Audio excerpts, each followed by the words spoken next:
Broadcasting live from the command center located in Jacksonville, Florida, this is Military Witnesses to UAP. I am your host, Shannon Scott. And backed by popular demand, located deep in the Missouri woods, my right-hand man, Rob Heatherly. We both have assumed the duties and responsibilities of continuing the conversation. So, buckle up, hold my beer, hang on, and let's get started with today's briefings. Hold my beer, hang on, and let's get started with today's briefings. Is that me or you? One, stand by. Okay. I'm on. All right. Mm-hmm. Well, it's not me because it's all going through my ears. There's a lot of emptiness in there. It might be echoing. How's it going, folks? Let's see who's in the chat. Hi, Anna. Kenneth. Hey, even Rob Heatherly's in there. Hi, Linda. Hello, hello, hello. Should be all good now. Hello. Good. Better? So, yeah. So, wow. It's been a while. I can't even tell you how long it's been since Rob and I have been here. And you probably guessed correctly. I wasn't feeling good. In fact, I got this brand new camera in, and I haven't even taken it out because I haven't been feeling good. So, how are you doing, Rob? Doing good. Finally got my vehicle repaired the last several days and able to get back on task here. It'll get you back and forth to the emergency room in a blizzard. Yep. Yeah. 4-wheel drive is an important thing in the wintertime. And I don't want to be scrambling in 15-degree weather, figuring it out. I'd rather do it now.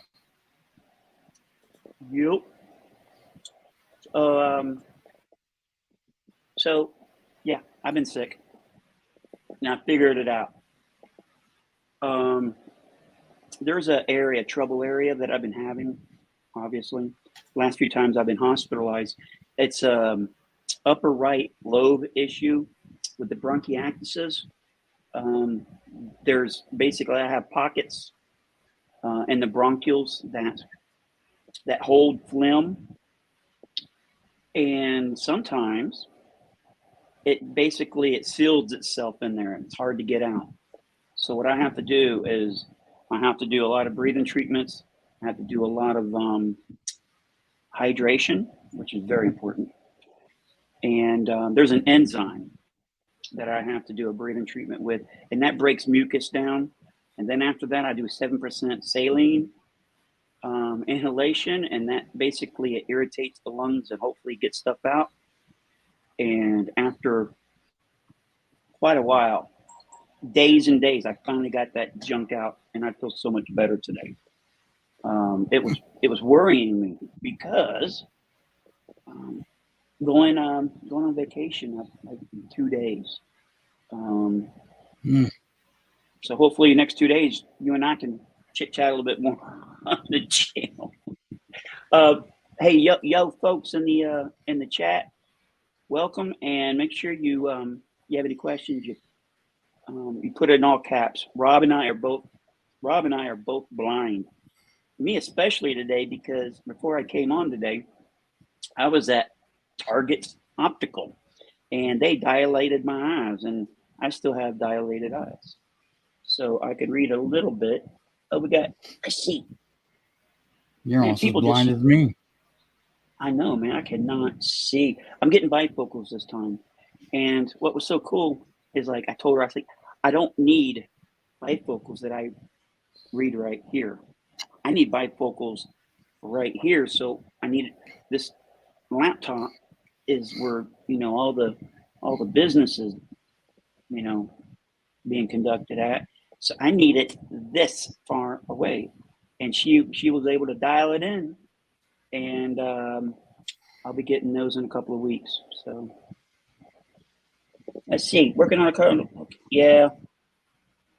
Such real bad, but you know what? Saves a lot of money. And there's also the feeling that you got something accomplished. You feel like you got something accomplished, Rob? Yeah, I've been waiting through the summer because it's been too hot to work outside on a lot of things. So I had to go seal up a water leak in the basement that's from the exterior, and on the vehicle, a couple other things that I'm wanting to get out of the way before winter. So I have an itinerary to pursue before it's cold. So yeah, it's good to finally get things moving again. Cute. So I'll be spending a week in Orlando, and I'm going to try my best to do some live broadcast from there still. If not, I'm going to be doing maybe little segments here and there. Hey, you know, if something's pretty or something, I guess, you know, hey, look at this, right? So, yeah, I expect that. Yeah, See what else we got on the list of things. Yeah, I'm going to be doing some pre-recorded things as they come to mind too. Some topics that I'm wanting to get out there as they come to mind. That way, if it's at odd hours when we're not live, I can get it down before it passes on to something else that I wanted to share. I don't know if you can read the topic right there, Rob. I try to blow it up here. Just for service records, is it okay? Department of the Navy, the DON, whatever that is, naval warfare. Yeah, that seems like that's the right location. Yeah. Cliff C. I think that's it. But then again, I'm no John Greenwald Jr. No, he just got Susan Go's number. Yeah, I've only done one Freedom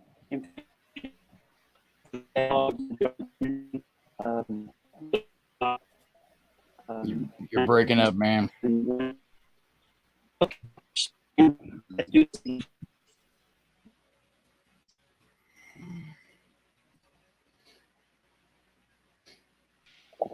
Can you hear me now? Jess. Okay. Jess. Oh, someone wrote. Man, my eyes are bad. Do some night sky watching for UAP? Well, yes, I will be. And let me show you guys what I'm bringing. I have the 24 to 70 millimeter. It's the 2.8 aperture L series lens, right? Well, right here next to me, I got the 70 to 200 millimeter lens. It's a 2.8 as well. It's the third version of this. I also have one of those a Canon ×2. It's a good thing. If give me a second, I'll explain that. This is my lens and camera that I use for air shows and stuff like that. Now, this part right here, hey, Mikey, this right here, it's a 2X. So whatever I'm looking at, if I'm at 70, now it's 140, right? And then 200, now it's 400. The problem is that the light coming in here gets reduced by 2. So if it's a 2.8, just times that by 2. It's the aperture is going to be a lot worse. So yeah, it cuts so in layman's terms, what you're saying is that's the howitzer of cameras. DLSR, that is. DLSRs are dead. Canon's not going to make another DLSR. They're not going to make any more lenses for it. There's no market for it. So I like photography. I like keeping my exposure open, basically. I love the process of photography. And let's see do I have anything loaded up that's worth mentioning here? And people are going, oh God, here he goes again. So we got Blue Angels, right? The F-22, another F-35, There's the Blue Angels again. And those are the Thunder Chickens, as my cousin would say. Yes, the F-22. Now here's the that's a horrible picture. The I got a very low, like I got the thumbnail for that. There's actually a picture for that, a high resolution, but maybe some other time I'll show it to you. Of course, I'm a 6 Gun Territory photographer. I love taking photos there.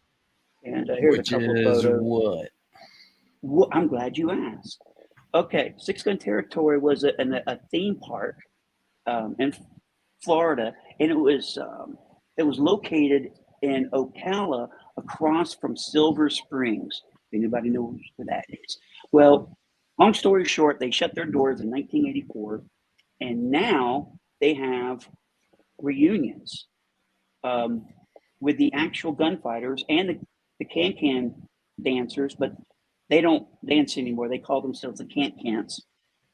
But we got people out there that still, they do the can thing, and it's awesome. And we got 4 of the 5 locomotives.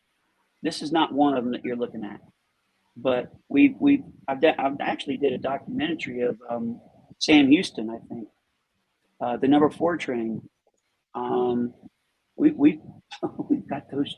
We've got them from all over America. They were everywhere. We even had one that was in Atlanta. One, I think it was in Alabama or somewhere. It just everywhere. These trains were auctioned off after the park closed. But now, they have these reunions. And in fact, they're having a reunion. Is it? I'm thinking it's next month, October time frame. But they still have they still go out there and they rob the train. Really cool stuff. So, yep. All right, let's see what other photos I got. Okay, that's it for today, folks, on that. So, okay, I don't have any photos up. Let's see what people have saying in the chat room. And if you have any questions on anything that's going on, please put them in caps, and we'll be glad to bring it up, because we're kind of got an open forum tonight on things other than the basics. So if you want to ask any questions, tonight's the night to do it. Yep. See. Holy smokes. All right. So what's going on with the Chris Mellon videos that I saw? I didn't get a chance to watch them. Did you? You get a chance, Rob? Yeah, it wasn't really anything new to a lot of us.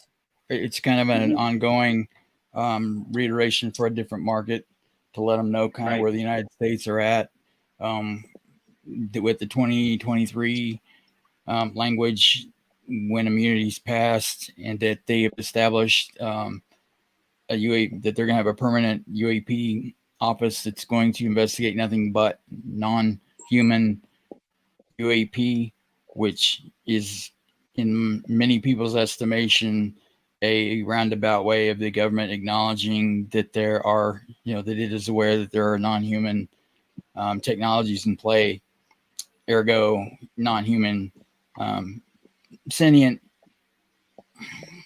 beings behind them, naturally, that we don't know what or who they are. And that's significant because it's advancing the ball of the narrative that many of us have fought long and hard to advance, to even have a legitimate conversation of this and take it out of the National Enquirer giggle factor, to where even Congress didn't, prior to 2017, know that this was a real topic that needed discussion. So I think that they're elevating the awareness of that, and the other, especially the allied nations, they look to the United States for guidance on that, to take the lead. And if we're not officially acknowledging to the public that there's something there truly to investigate, even if they do have credible information or they're fully aware that the phenomenon is real, they're not going to bring it out until, sometimes I hate to say it, but get permission from the United States, because our government has a lot of ways of leveraging other nations to comply with their wishes. So unfortunately, they are not completely independent in this conversation from the United States to be rogue on it. That would probably be a lot of backdoor sanctions to bring them into compliance. Kind of like what we saw with our Peru Marine that was intimidated into silence. One thing that Chris Mellon did say recently that was extremely striking that now I just remembered was that he said there were three conventional intelligence agencies: the CIA, the DoD, the DOE, and then something that was a lot higher in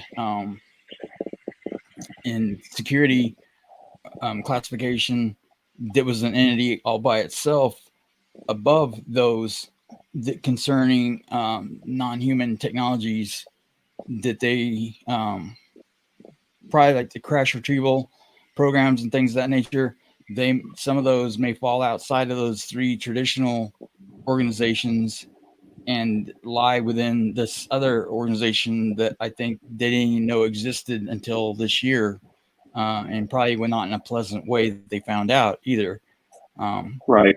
And that the DOE even has a couple of classifications that are only to the DOE, that if you don't have their clearance, you can't get access. Like Wilson, Admiral Wilson found out the hard way. He thought, just because you have the rank doesn't mean you're going to get the access. He didn't have, which he should have by law. Right. But they still refused to open the door to him. And what do you do if you don't know who's in the programs? Who do you serve the papers to? That's just it. You don't know who's in the club because it's like Fight Club. They're not gonna, if they don't say, you don't know. He didn't have a golden key, did he? Nope, he didn't have the golden key, and he wasn't a janitor. So, inside joke, folks. Yeah. Yep. What's NGA stand for, Linda? Non-government agency. That's what he was alluding to. Is that I think it's within a government body, but they, in tandem with the private industries that are in partnerships with doing a lot of the research with it, like the DOE subcontracts out a lot of its tasks. They aren't subject to FOIA, so they're not discoverable. But I think there are loopholes that if you're taking government monies, that there is some accountability that can be had there to rein that back in to some extent. But I think moving forward, they need to establish some more laws that state if they're going to be taking government monies and it's on programs that require a secret or above classification, that there are going to be inspections and declarations and things that are discoverable to FOIA, because you have to have quality control, in place to ensure that we're getting the taxpayers' money's worth on the topics. Because they can't just, like they did with OSAP, award the contracts, have no oversight, and hope they spent it where it should go. There should be an accountability process with that, at least, within top secret programs. I mean, I'm not saying go public with them at all, just saying that there has to be oversight outside of it, kind of like the 7-year investigation that Clinton did on the DOE, where they found out they were completely running autonomous like a bunch of cowboys, and they didn't have any oversight for decades. And that we can't have that again. And apparently that's what's been taking place since the late 50s with a lot of our intelligence agencies and their programs. So there's a lot of lessons to be learned from what's coming forward out of this. And I hope they take nonpartisan notes on this and make adjustments moving forward so we don't suffer these same mistakes, because some of them are going to be very costly. Yep. Yeah, the National Geospatial. But The reason why I wanted to show my Canon camera is because I was able to have my son find me my camera, the new one, right? Now, this is going to just blow your mind. When it comes to bang for your buck, what I'm about to show you is just mind blowing. I got pictures and video. I just uploaded those, Rob, and Rob's already seen the photos and video that I took. I've owned this camera before, used, and I've been kicking myself in the butt forever why I got rid of it. But it really is an awesome camera. Okay, so I just want to get this, get an understanding. Okay, the max on this 200 millimeter because of this this ×2 thing here. So 400. Okay. It's expensive, but it's cheaper now because this is it's no longer being manufactured, discontinued. That is. All right, so remember 400 millimeter, folks. This right here, if you guys have ever heard of it before, this is a Nikon P1000. This has the equivalent. Remember I said 400 millimeter with that right there? This one here is 3,000 millimeter. I know, right? Now, this is probably not the best material. It's plastic. It's the sensor is the size of a cell phone. I kid you not. It's not a great sensor. Now, if it had a sensor like a full frame, now that would be cool. However, let me go ahead and give you an idea. This thing's like a transformer, by the way, without the okay, here we go. So I turn it on. Of course, you got the lens hood here. Now check this out, folks. This is just mind blowing. Here we go. Maybe not. Maybe I need to take this off. Maybe I need to. It's got a screen in the back here, and let's see. Oh, let's go. Oh. It needs to have a card in it. Stand by. I got a card right here. do I need to pull my curtains before you switch it on? yeah. This is like the #1 pervert camera in the world. Let me get the card in here first. I remember there was one that had a filter on it that kind of made clothing a little optional in the lens, and they kind of pulled that out of production. So let me show you what kind of photos you can expect in video. Here, this is a video I took with the last one of these I've owned.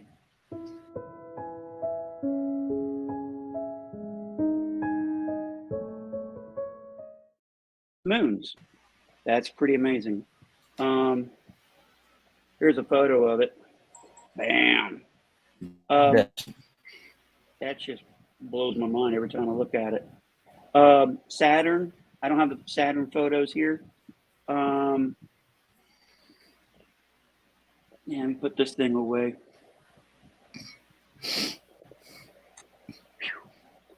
Now the problem with this thing really is, let's see if I have it. Yes, I have it right here.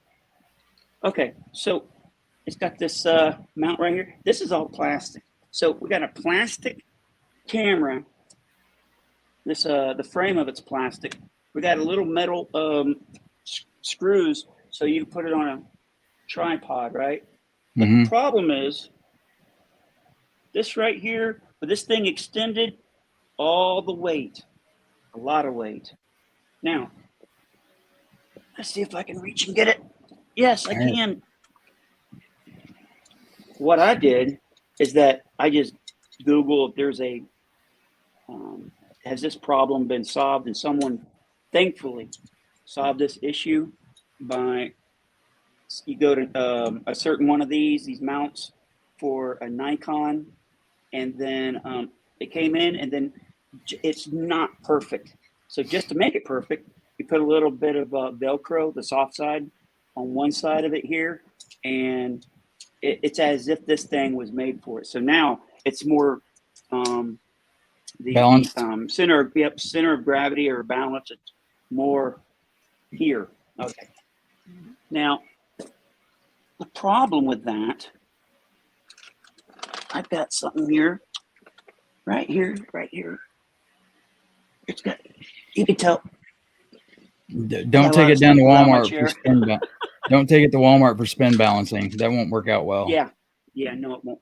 Oh, let me just put this away. All right. I have another mount that came in today. The problem with that, with this thing here, is that you got to have it all the way at 3,000 millimeter or whatever you want to do, and then lock it down. You can't adjust it after that because this is actually clamping down the lens, right? So that's it. Now this other one that just came in, it has a little supportive area, and I'm able to basically do adjustments in the focal length. All right, so oh man, we got 16 people here tonight. Yoo-hoo. Let's see what else is going on. Let's see. Yeah, I think the NGA, like Linda was talking about, they've taken up some slack with respect to what I think Space Force and NASA are starting to do. Because Air Force, they've got the ability to track something out to 20,000 miles at 10 centimeters, but doesn't do any good if they don't tell anybody what they're looking at or give them a heads up. Because like with the tech encounter with the N-04, they were more than happy to fly in and take their data from them, but they weren't willing to give them any data to help them understand what they were looking at or offer any support. Even when they've had tandem exercises with Navy pilots at the same time they had Air Force pilots, the Navy pilots were encouraged to report when they see UAP, and their counterparts that were flying in the same airspace with them, sometimes less than 500 meters distance from each other. The Air Force, we didn't say a thing because they are discouraged from reporting anything. That's how much of a polar opposite that the culture is between the two organizations. So I think even though Space Force is under the auspices of Air Force, they can at least I think there are policies that would be in place to allow them to share with other branches of the military and things, to where they can have a coordinated effort above the books to share data, which is vital to national security and understanding what we're dealing with. Yep. All right, let me send over one more thing here, folks. Give me 1 second. All right, let's see what else. So kind of you wanted me to bring up the topic. Oh shoot! I got taken off on the screen here. The topic is divide and conquer. No, divide and censor. Yeah, is that right? Yeah. No, divide and conquer. Well, what's up with that? Well, everybody was kind of staying silent when Lou was getting lambasted, but they became dependent on him sharing information, to where on Twitter, there was a constant flow of new information coming out, to where there was a steady stream to keep the debate on in the topic of trying to understand the phenomena itself alive and active and moving forward. The void, the vacuum that he has left, there's no rhyme and meaning to when Gary Nolan and Christopher Mellon are coming forward with their interviews, and they're not taking questions from any of the chat or anything of that nature. And it's very good of them to be answering questions on Twitter as they do, but that's nothing comparable to what Lou was doing when he was being gracious enough to dare to entertain and answer people's questions, get down with the troops and fraternize and answer our questions. And, he paid a price for that. And they're not going to take that same path that he did and make themselves accessible and subject themselves to that kind of abuse. So unfortunately, with him not there to give them a steady stream of information, it's kind of left a void of something to talk about.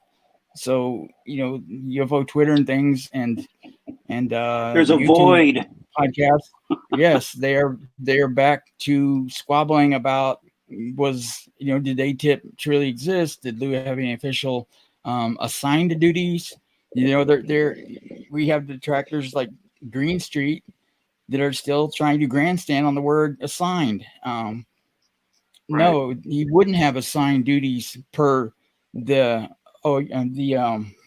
undersecretary through the channels of Gary Reed, because he didn't know that program existed. So of course he didn't have any assigned duties through him. He did have assigned duties to whoever he reported to outside of that was still receiving the briefings out of ATIP that hasn't been named.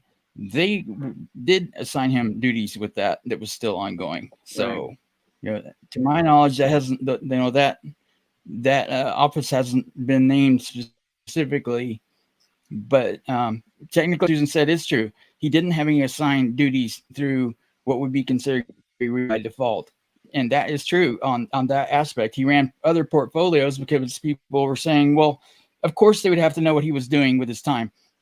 Lou had multiple responsibilities in counterintelligence and intelligence to make sure that national security was upheld, that we still have conventional threats, persistently that he was helping to manage. And,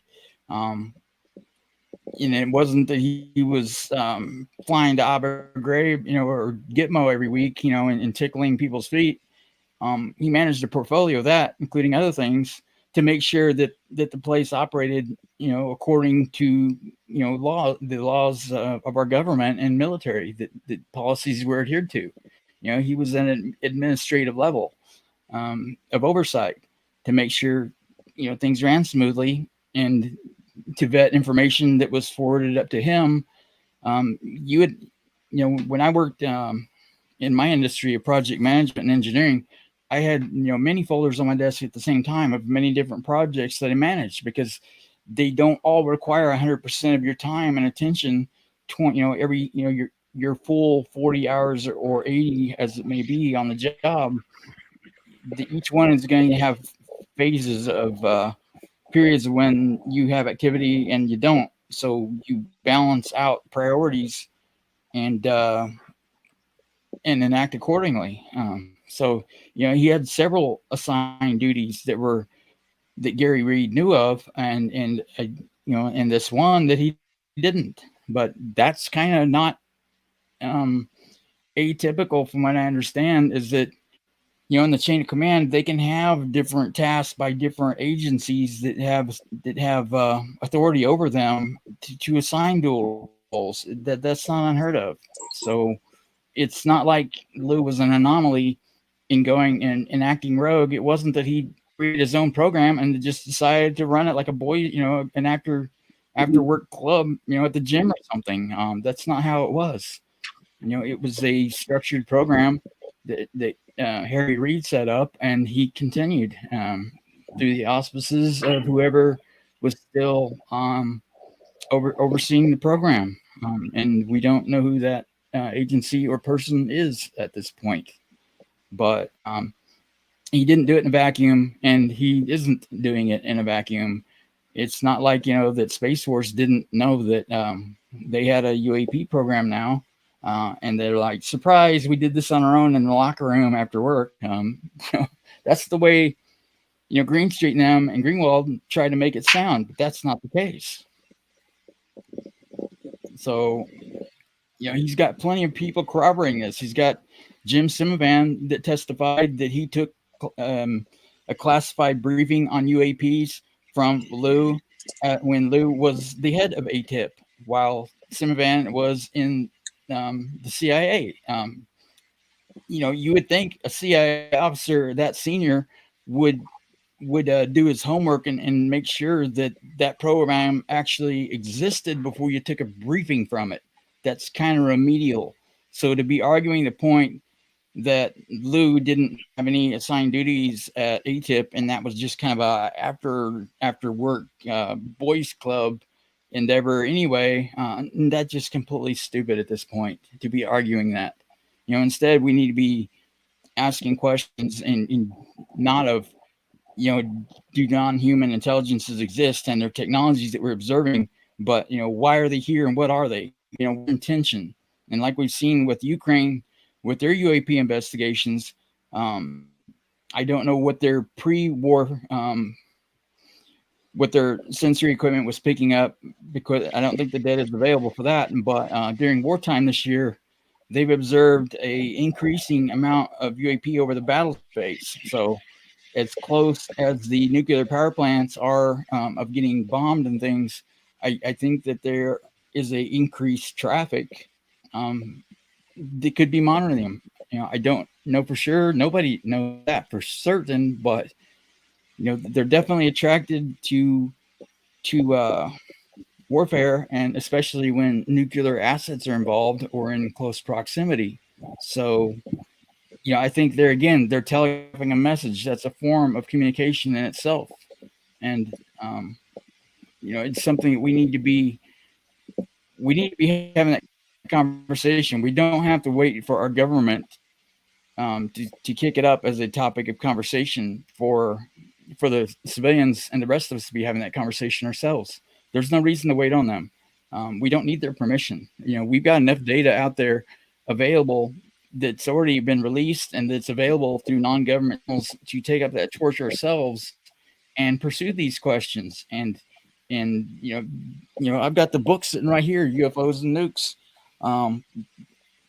Robert Hastings, I'm sure he'd have a lot to say on this topic, of where they're at. And I imagine that he would probably, there's several of them that would be more than willing to try and kick up an elevated conversation on, how we need to interpret that and move forward with it, and get an organized thought process and kick it up to the masses. Good night, Anna. I'll see you soon.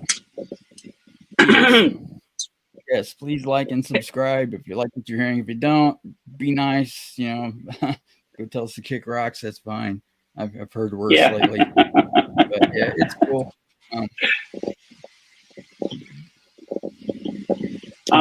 So some people, go ahead, Rob.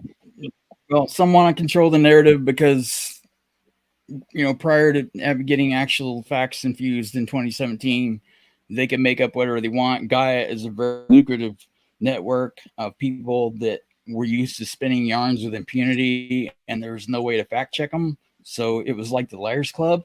And when you start infusing facts into the equation, then it starts cramping their groove, and they don't like that. And it costs them money and reputation. So they're still fighting for supremacy out of selfish reasons to try and control the narrative, because they don't want to lose the business and the reputation.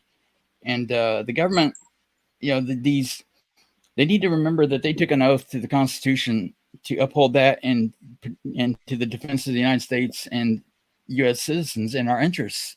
When they're playing to their pocketbook, their rank, and these private industries to keep control of market shares and financial incentives to not come forward with what they know, that's not in accordance with their oath of enlistment. And I would challenge them to do a gut check and remember, what their oath entailed and why they're doing what they are now. Are their actions or inactions in alignment with their oath of enlistment and the UCMJ? If not, maybe they want to rethink this, their position on that, because it's not going to do any good if you're going to be wealthy and our national security falters for whatever reason. If you're not part of the solution, you're part of the problem. And some people may think that their doctrine of not telling what they know is helping national security. But if they hold technologies that the whole of government and the rest of their peers aren't aware of that would help advance their research, they are not part of the solution. They're part of the problem. They need to understand that. So I challenge these people in a civil way, and I'm being respectful with this. It's not a slam. Please re-examine why you are doing what you're doing, and see if it fits what you signed up for, what your oath was, and if it is truly in alignment with national security interests and the USMJ. I challenge you to do that. And if it's not, correct it. So, it's, most people, if they have to ask if what they're doing is right and wrong, they probably already have their answer. They're just not wanting to acknowledge it. And I understand that when you get into a series of bad choices, it can be a death spiral that you don't know when to come back out of it. And if you do, it's going to cause a lot of damage to your reputation. But I dare say, any time is better than no time to do that, even if it's going to cost you some credibility or in whatever arena, financial or with credibility. If it's doing the right thing in the end, it's going to come out better for it.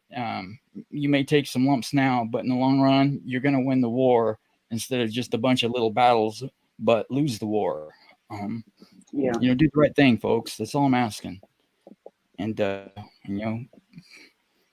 examine that, because the people that are fighting back in the DoD and in these private aerospace industries that were in legacy programs and things of that nature, and they think they're staying silent for national security reasons, and they may be being told that they are by their direct superiors, but they may want to verify outside of their organization, because what we found out, like with the DOE in that 7-year report that came out in 1999 through the Clinton administration, was that they had a culture back aids of self-governance to where they had no oversight from anybody. And I doubt those in their lower ranks understood that there was no oversight outside of the DOE on the DOE.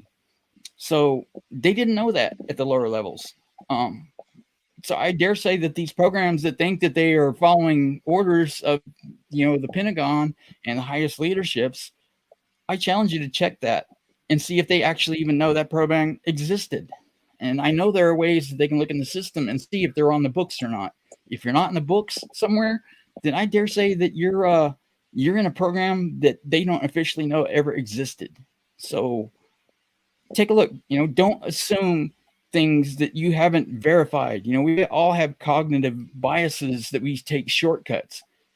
Go back and reinvent everything and take the steps up from the ground floor and build that platform back up, assuming that you don't know anything about your program's security protocols and chain of custody and knowledge. You might surprise yourselves, because I've heard rumors of a lot of unethical type behavior going on, not just the U.S.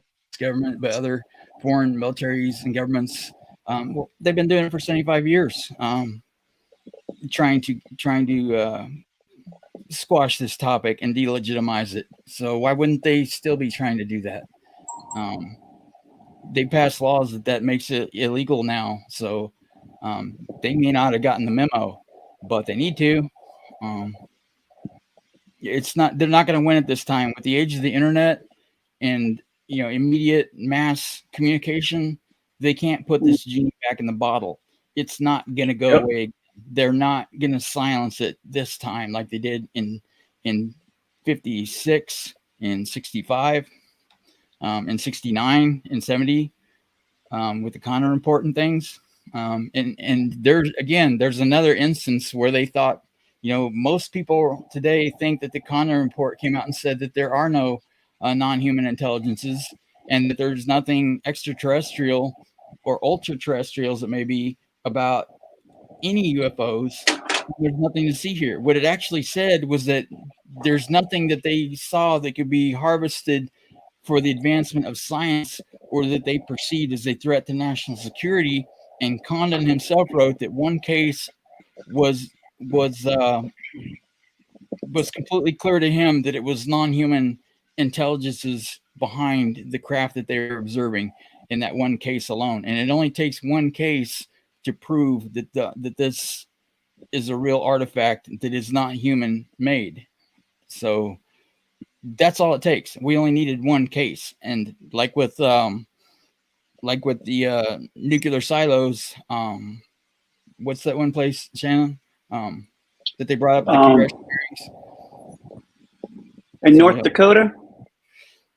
Someone Yeah. write it down in the chat. Maelstrom. Don't you just hate it now? Maelstrom. Yeah, that's it. Yeah, we just, when I first started researching the nuclear silos being shut down, I thought maybe there were a few incidents of this. No, there are dozens upon dozens. I mean, I've got a book sitting here that's over 600 pages that Hastings wrote on UFOs and nukes, and I thought that only Russia's were turned on. No, it was ours also. But I think the reason we're not hearing it through official channels of ours getting turned back on is because those reports were through official government channels. And if they were privy to that information through official channels, they can't speak on it, because then they could try, those observing them could try and say that they were sharing classified information. So they cannot speak to it if they've ever been briefed on it. Kind of like what we saw with the hearings, with the UFO hearings, with Bree and the other guy, I can't remember their names, a few months ago. That's how insignificant they were in the conversation. If they didn't take an official briefing on incidents like Maelstrom, they can lawfully and not perjure themselves on the witness stand to say, no, I've not been officially briefed on that. So until they hear it through official channels and they get it logged in their logbook that, yes, I took a briefing on it by this date from this person, they can say that it's just rumor and scuttlebutt. So I wasn't officially briefed. And they would tell their staff, don't brief me on anything until after the hearings, because I don't want to perjure myself. So I know this drill. I know what they did. And, it's obvious. They wanted to play dumb and not perjure themselves. And they did that. But Congress was wise to that already, and that's why they told them, go back and educate yourselves, then come back and have a talk with us. And I don't think they're going to be as smug the second time around. Christian said, Rob, what was the tweet that Lou said about sometimes taking the high road is not easy, but it must always be taken? And then he said something else, which was awesome, but I can't remember. Hey, that sounds like a thought I usually have. Well, it was in response to the negative letter the negative article that was written accusing Lou and Sean Cahill of lying to this person and manipulating them. That they were saying that they weren't going to speak ill of him. They did state, for the record, where they felt was accurate and what wasn't, and would leave it at that. But they posed the question out there: if your intentions were to mislead a person, from the start, why would you bring them into your home and break bread with them and all that, and then lie to them with the intention of deceiving them and all of that, and that they were sincere in their part of what they did, and that they didn't want to get in the muck and sling mud. That's not productive. The person was entitled to their opinion to a point. That's where Lou had to engage his lawyers, those that want to say things that aren't true. That's actionable, and that's for the lawyers to sort out. I'm not going to be a referee on that one, obviously, because I don't know. I wasn't there, and I'm not privileged to that information. But I think, like I've said in our last live stream, those that have a history of being factual and correct and presenting the truth, we can't take a one-time outlier that comes in and says, hey, I've got a narrative that's completely opposite to that, and you got to believe me instead. But they offer no proof, and they have no history of being truthful on the record. They had a lot of issues of being difficult to work with or to have personal relationships with. So, Mm-hmm. for whatever reason, we've all got our faults. That's for damn sure. So I'm not going to criticize this person. Like I said last time, he may just had a bad day. I don't know. But when you start talking badly of others and it's not factual, you need to be careful with that, because some people do have a reputation worth putting the money into to preserve it. And they will step up and defend themselves in a court of law. I am not advocating violence at all. So, Yeah. Yeah, it seems like as time goes on, people become more desperate. They do desperate things. Desperate people do desperate things. And yeah, that's what I'm seeing. yeah, it's unfortunate. But, the truth's out there. People know the truth. But in, that's all I'm in going to say. fact, I need to tell a story. What What? you just Okay. said. What you just said. It reminds me of a story, and I'm going to tell it. What happened was once upon a time, Rob was on. He was a co-host on a channel, and I went by, and I'm looking at different channels, and the first video that I saw with Rob on it, he said something, and it caught my attention. He said, "I have $100 that says that if anybody can prove that Lou Elizondo is a liar, I'll give $100." And I I put it in the comment section, right? Just like you guys put in the comment section. I will double that. I will also put $100. And I don't know if he got it or not. Probably not.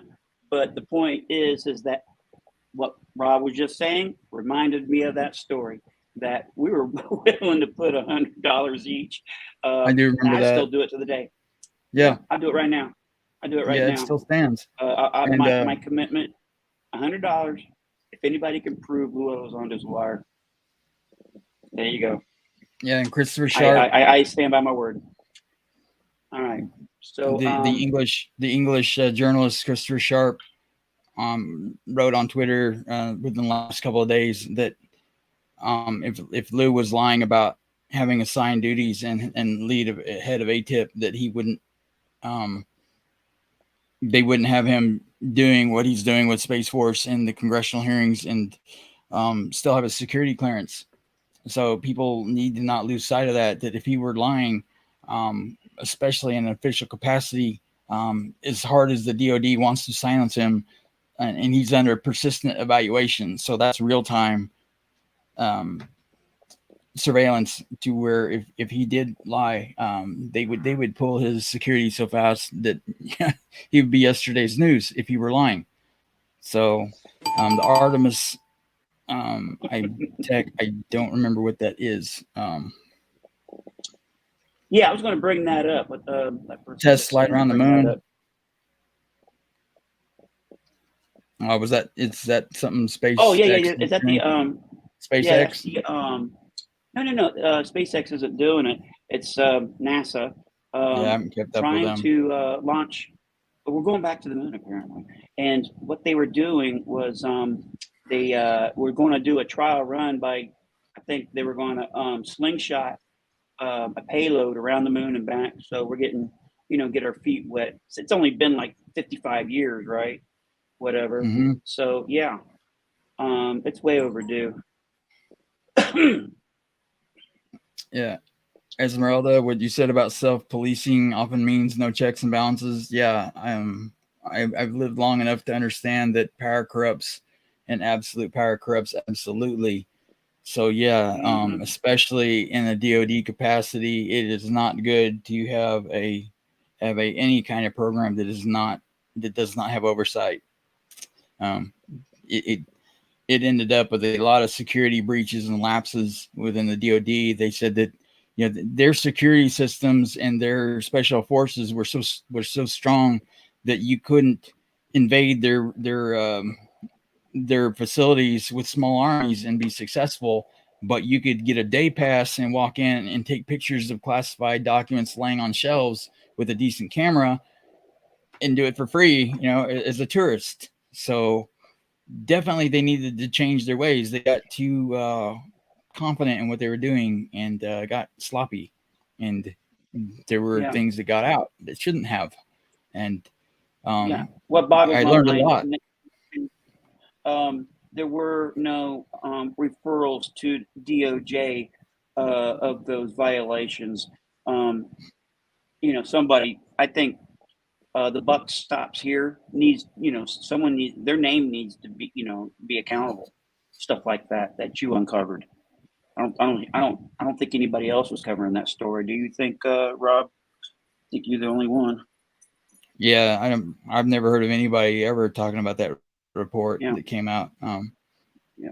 But And this all, we haven't really got into it, but this is the part of the investigation that you've been doing for our number 2 case number 2. Yeah, and what I'm finding out, they have their own research and development that far transcends above nuclear secrets, that were considered traditionally our crown jewels of the United States, of our secret, technologies. But that if the DOE is part of the crash retrieval programs and reverse engineering, which I've learned with that report, and since then doing a lot of research on them, they have their own R&D groups like Oak Ridge National Laboratories do, to where they have their own pet projects that if they are, it's very likely that they have some form of crash retrieval programs along with the Air Force. They're probably redundant programs within each one that don't even know each other existed or still exist,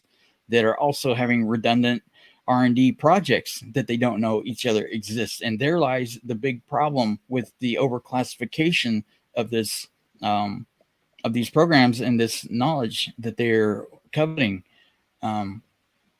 It needs to be, they need to be able to share it among appropriate classifications with a need to know, and stop being redundant, so we can be a lot more efficient in trying to figure this out.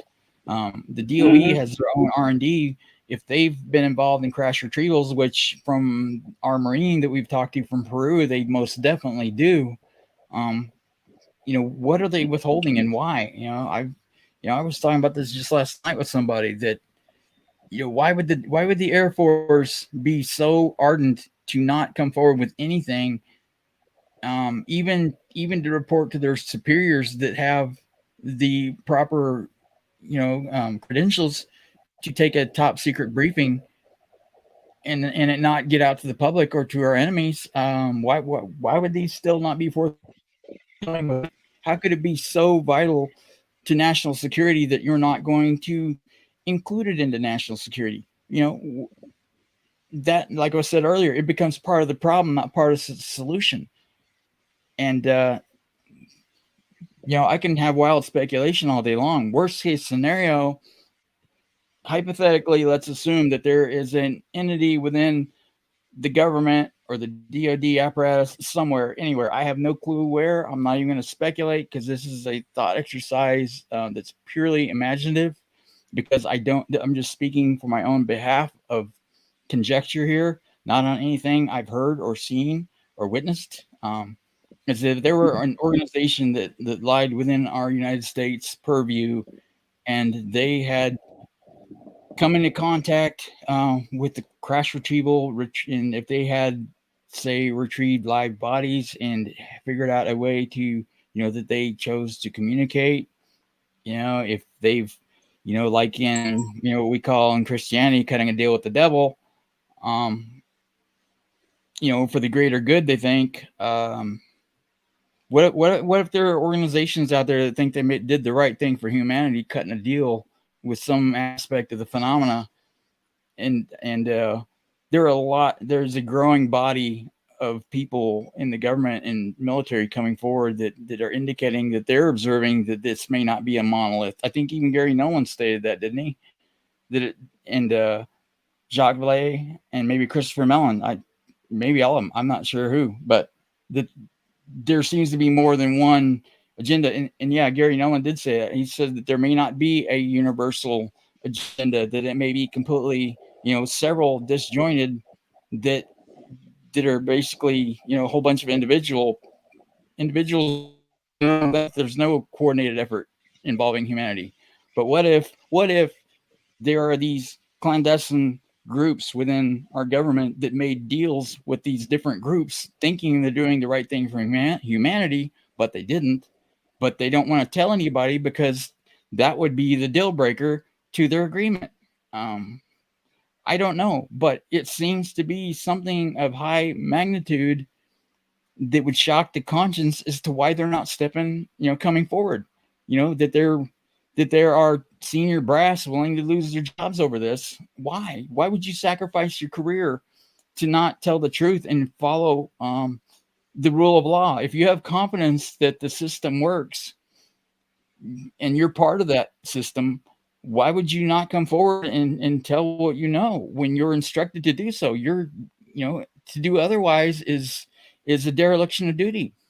You're refusing lawful orders. If they're constitutionally lawful and correct, according to the UCMJ, then they're in violation. That's potentially sedition and treason. What would compel a person to do that, to rise to that level if they are truly a patriot? That is confounding to me.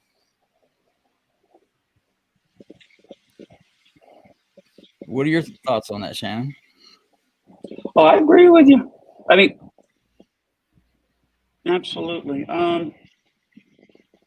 Somebody had something here that had to do with that. Hold on. That wasn't it. Actually, I was looking something up that this person said. I don't have the answer. I actually had a security, a secret clearance when I was in the Navy. All mastered arms had to have that. Can you check to see if someone actually has a security clearance? You know if that's foyable, Rob? I have no idea. I tried to Google it. I didn't get an answer. I know some people that can check. But that's just if a journalist was doing a story on Lou Elizondo, are they able to go and see if he still has a clearance and what that clearance is? They should be able to get that. They should be able to FOIA Susan Go on that one. There you go. But I know that Richard Butt in the past on Twitter, love him or hate him, he's offered people to check to make sure that when they profess to have a security clearance, he would ask them if they wanted him to check it for them to make sure it was up to date and current. So, he has shown that he can walk the walk. So that's why I ardently defended him. He's led by example. I don't have to know his true name and his true position exactly to know the nature of who he is. And he's not who some people think he is. It's a whole different person. Whoever is out there that hears that will know what I'm talking about. That's for them. But he has proven that he is the real artifact by virtue of his actions and deeds and his integrity. He can be, he's firm, but for a reason. He commands a lot of authority, and he's part of our national security apparatus. So, he can verify that stuff. So when people have came out on Twitter, and that's one of the things I tried to impress upon, UFO Twitter the other night when I was so upset that that I saw that he was going to leave Twitter, was that you guys are going to allow another high-value asset like Lou be ran off the platform because you're going to stay silent while the detractors, force them away by not thinking they have any support. We need to make a little noise for him to show that we do appreciate him being there. We don't have to know his name and title because he's proven his status and his character by virtue of his actions and the way he has steadfastly conducted himself over the last couple of years. That he's been he's been firm, but he's been fair. And that to me screams, officer material that, a higher level. And he did call people out that like Angele and 5x5 News that claimed they had security clearances. He was like, well, I can check the status of that for you if you like. And, he keeps false information from taking hold in the community. People don't realize just how much of a gatekeeper he truly is. looking out for their best interest. Even the people he disagrees with, he still respects and does not want to see them being victimized and taken advantage of. So, Yeah. I've seen him take up for those people. Now, he's not going to let, Yeah. even if he completely disagrees with somebody, he's not going to let them be victimized and taken advantage of in a capacity by somebody that has intentionally bad designs to mislead them if they will listen to the voice of reason. But they're not going to he wouldn't let them be manipulated by somebody that claimed to have clearance in a position that didn't. He called them out, and rightfully so. But he showed that he had the authority and the wherewithal to do that, and those people knew that, and they backed down. Otherwise, they would have ran unabated, and there would be a lot more damage taking place in his absence. I don't, like I said, I don't think people understand the nature just how much he actually does in keeping the community honest. Yeah. There are a lot of them that observe in the background that don't speak out. He's risking he's balancing like Lou did with his NDA to share information with the people because he felt like they had a right to know, versus Lou's, he would take it right up to the edge of his NDA to share what he can without losing his security clearance. Well, Richard's doing the same thing by policing the community, but if all he gets is negative feedback, what is the incentive to keep engaging with it? And that was his point of where he was contemplating leaving, and that shouldn't be allowed. Good people need. That's when I came into this a year and about 18 months ago now. That's where Lou thought that he had a huge following of detractors that did not want him to speak, and that really nobody was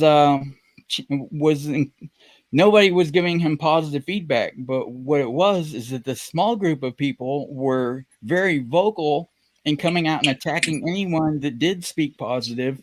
So they would pound people into submission in the chats and things to shut up and sit down and not show him any encouragement until people started standing up to them. And then they found out that it was just a small group of people being very vocal. And if you don't stand up and take up for yourselves, you're going to be victimized, and the people that you respect are going to be victimized. So you have to make a stand. There's solidarity, strength in numbers to come out and do the right thing. It may not be convenient, and it may be the harder road initially, but in the long run, it pays off. To be honest and have integrity. I'd rather lose everything and stand on integrity than be wealthy and compromise that. I'm not going to do it for anyone. Rob, I just had an idea.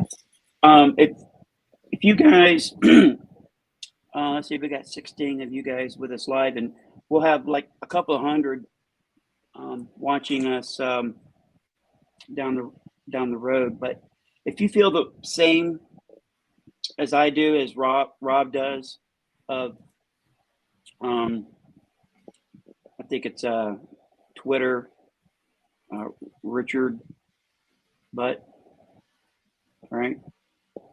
Yeah. Give him a message, direct message him, and tell him that how much you support him. I'm going to do that this evening because he's one of the people I follow. And if you're not following this dude or woman, you need to be doing it, because whoever it is, they coup, right? They coup. Mm-hmm. Yeah. Give this individual your support. Let them know that what they're doing matters. Yeah. There is a void, a vacuum in this arena since Lou has taken a back seat. Have you noticed that, folks? It's almost like people are desperate for anything, right? But you have to have patience, like a saint. So how about that idea, Rob? I think we should give this individual. I'm gonna do it this after the show. I want to give them. Give them a shout out on Twitter. Let them know we appreciate their efforts. That it's not gone unnoticed. Yeah. That's how you can support this, because it's a human being, for crying out loud, right? Yeah, yeah, and he's risking his career, like Lou is with his security clearance, because if he loses his clearance, he loses his ability to generate income. But Richard feels it's important enough to take that risk to protect the community and this narrative, to put that on the line. He's got a lot of people that are coming out talking trash against him, and they are not true. Some people are just flat out lying about him, and that ain't cool, and the truth is going to come out. They think they figured this individual out, and they just have no idea. No, they don't have a clue. Some people think they know who he is, but they're wrong. They're dead wrong. And I wouldn't, yeah. No, not you good. Look silly, folks. You look silly when you make these predictions, because you're wrong. Yeah. Because it's me. Yeah. And I think if they knew, if they knew who it was, just saying, rumors, because, I'm not going to say I know who it is, but I wouldn't want to poke that bear. And that bear ain't the one you think it is. For those that know who I'm talking about, you're making a mistake. That ain't who you think it is. And you don't want to go there. That's all I'm going to say about that. Yes, sir. All right. We got some cool stuff here. Let me go over some of these chats. I have starred like 7 of them. Bob They Birkin. were just so cool. Yep, he's here. Hi, Bob. Well, he's saying that him and Lou have come. He's been talking with Lou, and they've come to the conclusion that they believe humanity is now ready to understand the next level of contract, extraterrestrial but extratemporal. I think that is one of the most logical things I've ever heard Bob Birkin's write. That is some sage insight for the ages, and that ain't no bull about it. So thank you for that input, Bob. I tremendously appreciate that. All right. Let's see. Oh, there's my cursor. Right up here. I starred them. Where do I begin? Someone, RNJH, I think that was the first one to notice this, and maybe a little bit of the other side. Get my oxygen out of the way. There it is, folks. Military witnesses to UAP, continuing the conversation. So this is the story behind the hat and the shirt. And I got a black shirt as well.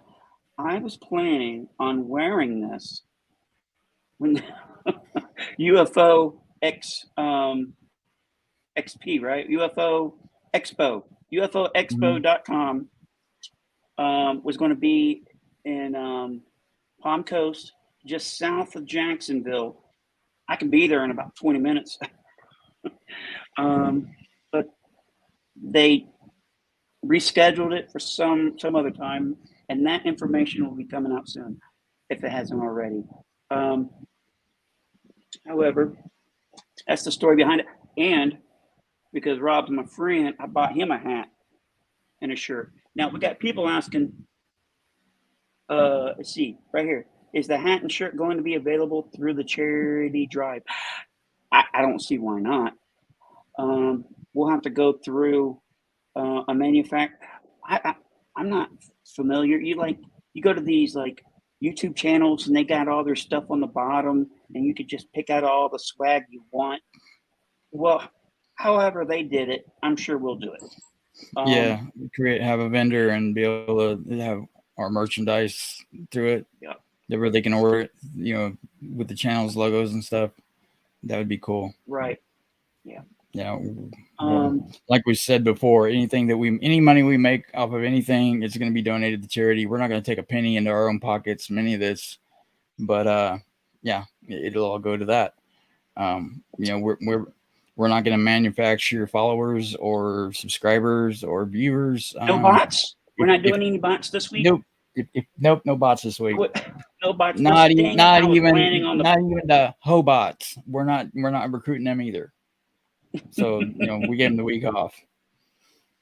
All right. So I got something to share with everybody right here. I wrote this up just for this moment right here. This is where I'm going to slip it in. Bam. All we need is 122 more subscribers. And then this channel becomes monetized. All the super chats, all the monetizations, every penny goes to it's all about timing, folks. And I'm way off today. Right here. Bam. Shannon Scott's annual Vets and Vets for Wounded Vets and Pets fundraiser. And you're asking yourself, hey, Rob, hey, Shannon, I'm a new viewer and subscriber to this channel. What is that all about? Well, I'm glad you asked. First of all, what happened?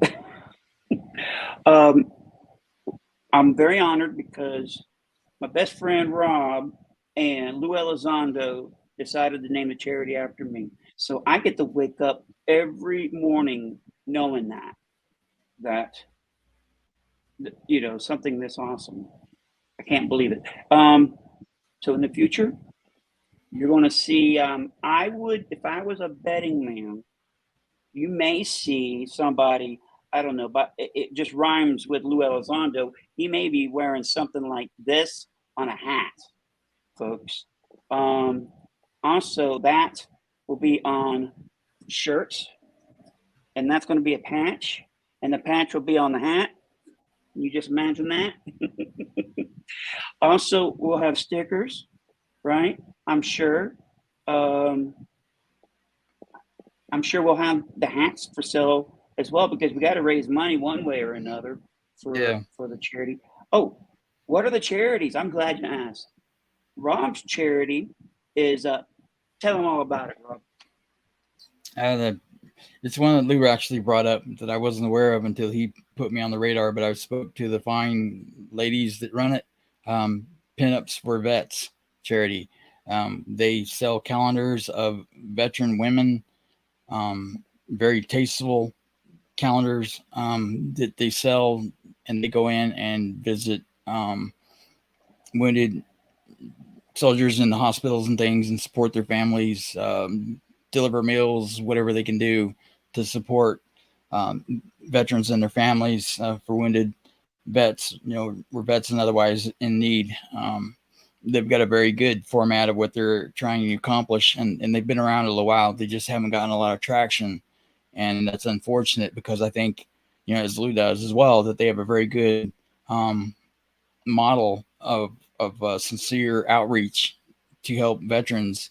So I'm all on board with that. And Lou's outreach, in addition to that, and Wounded Warrior Project is the St. Francis No-Kill Animal Shelter in Wyoming. That I'm sure he's been a frequent flyer with all the dogs that he has. So we're going to support the three, and Wounded Warrior is going to get 45%. 35% will go to pinups for vets, and 20% will go to the animal hospital. So, and in the meantime, we do have a link for Wounded Warrior Project in Shannon's name for people that want to donate before we get that page set up. Yep. That will split it three ways. If you got to donate tonight, which I'd really appreciate if you did, it's just Google the Shannon Scott's annual Vets and Vets for Wounded Vets and Pets charity. And it should come up on the Wounded Warrior Project page. And I'll put a link in the description after the show to help out as well. And exciting times. Oh, by the way, this my mouse isn't working, so I got to see if this one will work. Yep. So it's final. We took a quick little vote on it recently. We haven't had our super secret meeting with all the board members on the charity yet, but we go ahead and push that through. We got to get it trademarked. We got to protect it. Yeah, it's important. It's going. Hopefully, it'll be around when Rob and I have left this earth, which would be an honor. It just blows my mind just thinking about that. How awesome is that? Dave at the Uchronia Utopia chat. He's wrote that he's got a hashtag going on, defund UFO Twitter. I completely subscribe to that, man. Dave warned me when I came into this field 18 months ago.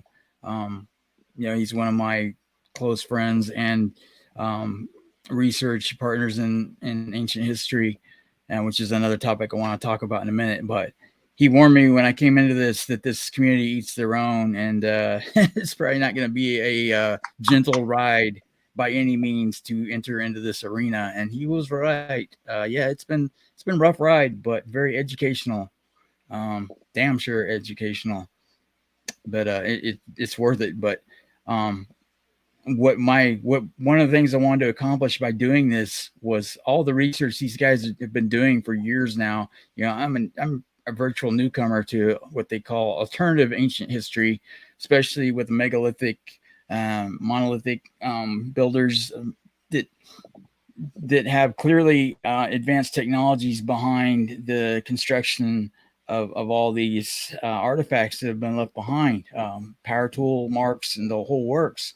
That appears pretty much a foregone conclusion that some aspects of the phenomena have been on this planet at least as long as humanity have been able to chalk them out on the cave walls 40,000 years ago even.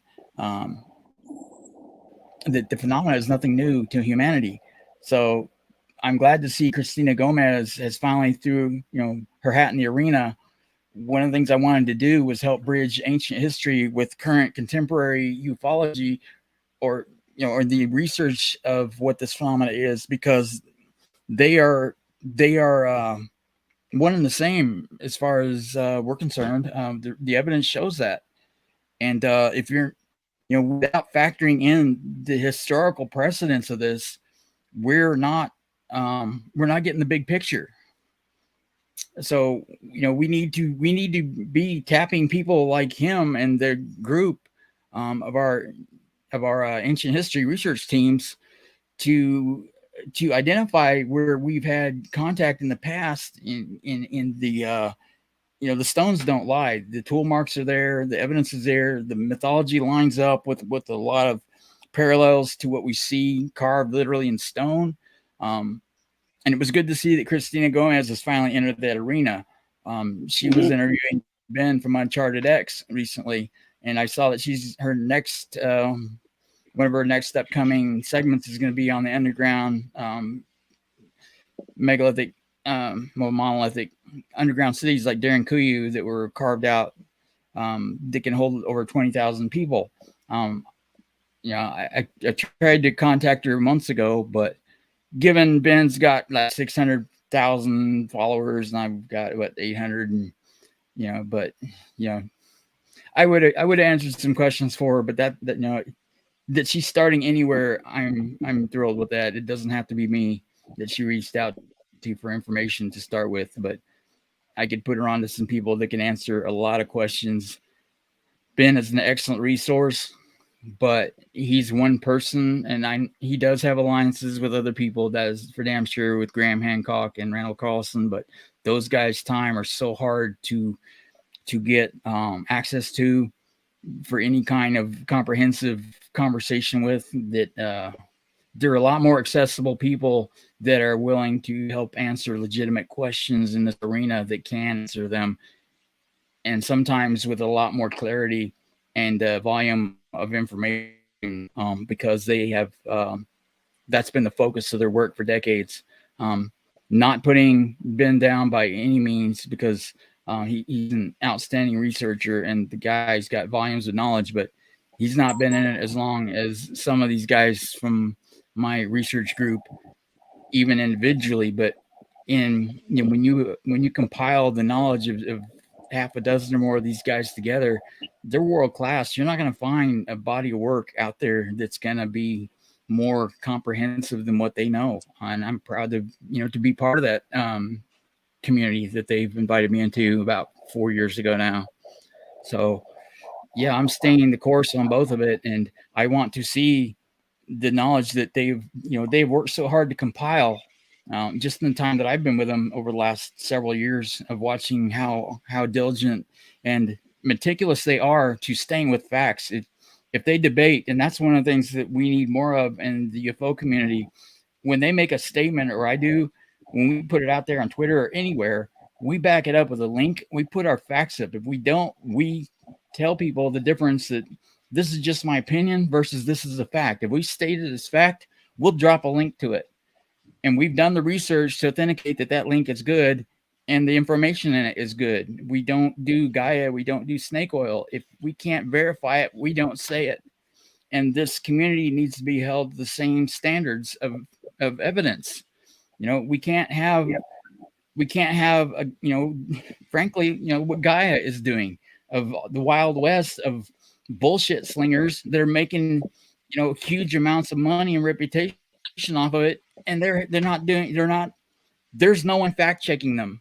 They don't have facts, because when you do try and research it, there's nothing there. They are a self-sealing argument. They're making stories up. That's what I'm thinking. They're self-sealing arguments is what it's called.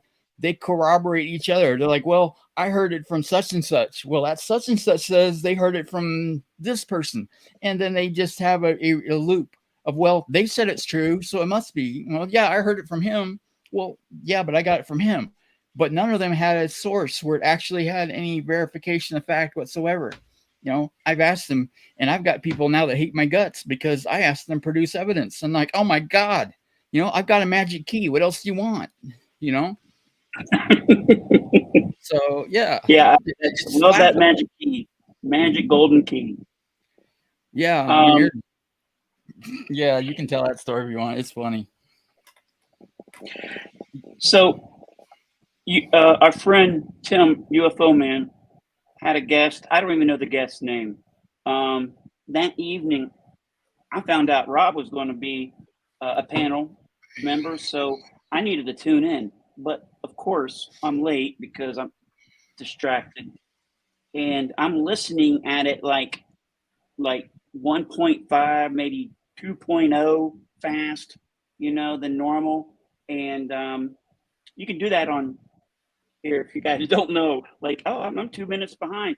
All you got to do is go up to the settings and go play speed, and it won't raise our voices up like chipmunks. They'll sound normal, but this be like faster, right? Faster. So there's your tip. However, going back to the story, this guy was making claims, and Rob was being respectful, but I was getting very uncomfortable listening to this dude wiggling around. I don't think he liked the questions Rob was asking. And so he basically, you know, were you there? No, I was. You know, that was the answer. Apparently, he was a janitor or something there in this top secret place.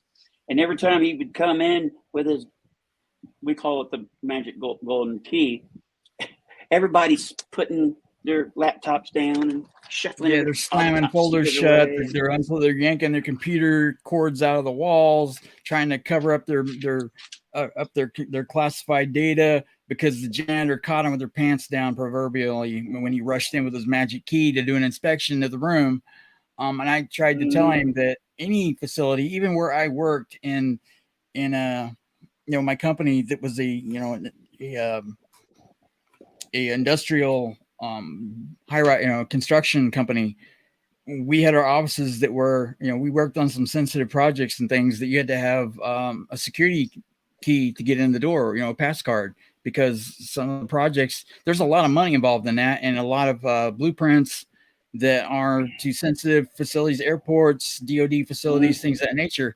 We have a security protocol where we're at. It just stands to reason that a government facility, even in Antarctica, it's going to have off limits offices and things that you cannot access, at least until after hours, to dump the trash, when they're done for the day and their computers are down and their files are put away. You don't come rushing in during work hours unless you want to get face down on the floor and handcuffed and put in a secure facility, holding until spring comes to take you out of there. And debriefed. Yeah, he was trying to say that there is no security. They don't lock their doors because they're in Antarctica. Why do they need security? Well, to keep nosy janitors out, evidently. That's why. Plumbers, excuse me. Yeah. And he didn't like the question, so he was, Oh, yeah, like he went dick. flamethrower.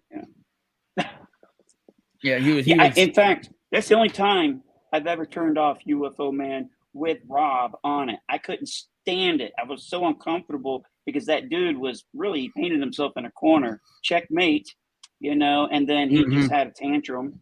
Apparently he left and hollering, screaming, and he was cussing me out. Then he says I was a coward for leaving the conversation. It was afterwards when Tim had already left the back in the green room, and he was there and cussing at me, and I'm like, I don't have to put up with this. Click, goodbye. And so then he calls me a coward for leaving. He's ranting like a lunatic. He can't have a credible debate because he didn't have anything credible to talk about. There were no facts. Just because you're a self-titled janitor, plumber / fireman, you can't come running into a secured room with a magic key saying, hey, I'm here and you guys have to clear out your top secret stuff because I'm in the room and you can't stop me. Yeah, they can. There's protocols for that. So I think I said what they were really doing, watching porn. Yeah. Yeah, they got caught watching porn. Yeah, but my point to him was that even in my capacity in private industry, we had security protocols in place to where you cannot access doors at certain times of day, because when the big boys are doing the work during work hours, you don't want the janitor coming in when you're in the middle of doing multi-million-dollar deals on, in negotiations and meetings and things. They can clear out of the boardroom, guys, because I got to empty the trash cans and things and clean the seats off and wipe the table down. So you're all gonna have to leave now. That's not the way that works. It's never happened. No. Yeah, there's a standard operating procedure. And that's what I tried to say to him, and he just lost his mind. So yeah. If it sounds too good to be true, folks, do your fact checking, verify. Didn't we find out this guy? He had a business model. That seems like the ongoing thing. You always have to look at their business model, right? He was actually trying to make money off this idea. Tell the folks what that was. Oh, I don't remember what all. He has a web page. He's trying to sell. He has a web page that you had to subscribe to, right? Yeah, and he's trying to get on Gaia and do the circuit. It's the Liars Club. He wanted inducted into the Liars Club, and the first rule of Liars Club is you don't ask for facts. It's rude. Well, you don't come onto a credible channel and give your Liars Club credentials and not be asked, to show your work. Tim brought me on because he knows that I ask, solid questions and inquire, because I have an inquisitive mind on physics and science and things of that nature. Yeah. We're trying to figure this all out. I like facts. Yeah. I like factual data. He was trying to claim that there's an antenna that's putting out, dangerous electromagnetic radiation that is destroying the planet, and that it mutated him to where, he turns into a werewolf by night and, a mermaid by day. Because of his radiation exposure. So, he wasn't used to people asking him questions and, to fact check him. You got nasty. Yeah, you got very nasty. Christina Gomez and them, she interviewed him. She just let him ramble. And on Spaced Out Radio, he's the train conductor. Of course, people are going to spin a yarn there, but that's, he kind of indicates when somebody is a serious interviewee or not, and how you want to perceive them, in the interview. But Christina, she just let him come on because, she's kind of, she likes to do some of the woo too that isn't based in fact, and that's okay because she doesn't state that every interview is 100% factual. She wanted to hear his story. It was interesting, but she never questioned any of it. She just let him talk and rant and say what he had to say, and then she told him good night. That's okay. That's her format. But I had a few questions for him. Tim had me on there to ask questions, and I did. And he lost his mind. But that's my point. is, what we do in what we they call us alternative ancient history because it fits outside of the official prescribed narrative that's traditional history. Well, just like the Younger Dryas impact hypothesis, it took them over 12 years to prove that there was an impact for the Younger Dryas, and now that's become the official narrative of history. But it took them 12 years to get out of the alternative and in the mainstream. But that's how you do it, is by proving your work. They worked tooth and nail to show evidence every chance they got. When they were in a debate or even a conversation, they backed everything up with facts. So, this community of UFO researchers, if they're going to advance such fantastic claims, they need to try and corroborate some evidence where they can with it, or else it's just conjecture, gossip. So, yep. Yeah. Hey, we got some more information here. The last time I was on air here, I was with Jim Quirk. And if you haven't checked out his YouTube channel, I suggest you do that. So he recently reported a UFO Mexico. Let me bring up the article that's on his website or his YouTube channel. Let's see. It's going to be right here, folks. Right here. Okay, car mechanic. Let me get rid of standby. Let me get rid of this banner here. There we go. Tracker. Car mechanic Juan Manuel Sanchez of Mexico recently captured a series of stunning pictures of a flying saucer hovering above his home as a storm approached. The images rattled some skeptics so much that one was caught fabricating. Could you imagine that, Rob? We had a skeptic that was fabricating a hoax in an effort to debunk the sighting. Well, and there's the clicks. You can see his full video, folks. So freaking awesome. But hey, if this is true, if this picture, these series of images is legit, I can say that they are the best examples of a photographed flying saucer.